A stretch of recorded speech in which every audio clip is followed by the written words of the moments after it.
Welcome to this video about Against the Storm. This is the Korean's Viceroy iSimulate. I explore different simulation games and share gameplay videos of those I like. Subscribe to my channel if you're also a simulation game lover. Looking at the timeline below the world map, we can do one more settlement before the Blight Storm arrives, and this settlement can take as long as we want. The game is kind enough to distort time right before the Blight Storm. I'm picking a map in the coral forest. This is my favorite map. Look how beautiful this forest is. And my objective this time is to cut into a forbidden glade. Where is it? Okay, here. The crown sends a warning about this glade is very dangerous and requires a lot of resources to explore, but will contain great amounts of treasure. Forbidden glades are more dangerous than, well, dangerous glades. By the way, in my another playthrough, I did work all the way to the end of the map, and guess what? Nothing happened. Knowing that I'm not under any time limit, I end up progressing slower than I should. By the end of the 5th year, when I should normally complete a settlement, I only have 5 reputation points and 2 orders ready to be delivered. Anyway, let's focus back on our objective. In the clearance seasons of the 8th year, we discover a forbidden glade, finally. What awaits us is this hungry mist worm, a small yet dangerous creature. It normally lives underground or hides in the mist, but this one seems to be more courageous than its kin. 10 minutes later, our stored food, both raw and cooked, will disappear. And the working effects are: number 1, heavy fog, which makes it impossible to see whether a glade is dangerous or forbidden. Number 2, hungry mistworm.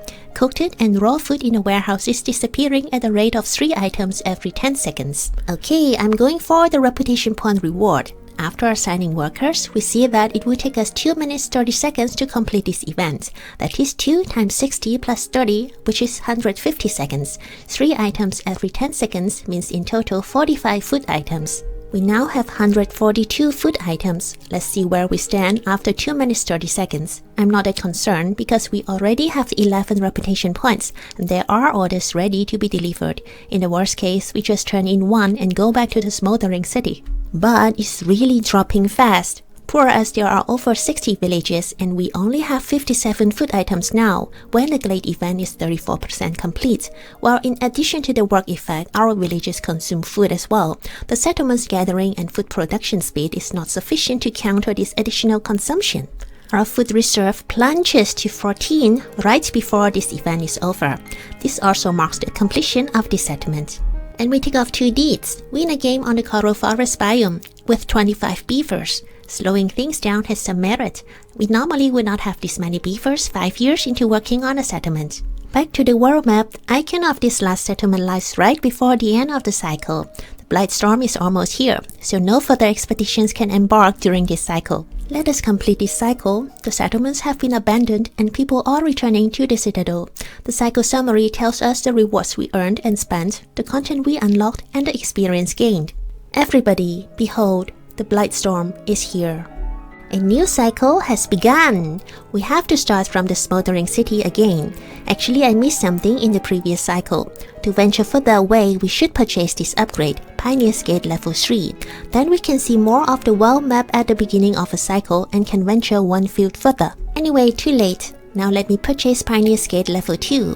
Our villagers walk 2% faster. We also get 1 more embarkation points. That's good. Now in the world map we see 2 tiles with the same modifier, Asian Battleground. This land was once the place of a mythical battle. We start with 50 hostility points. Okay, got it.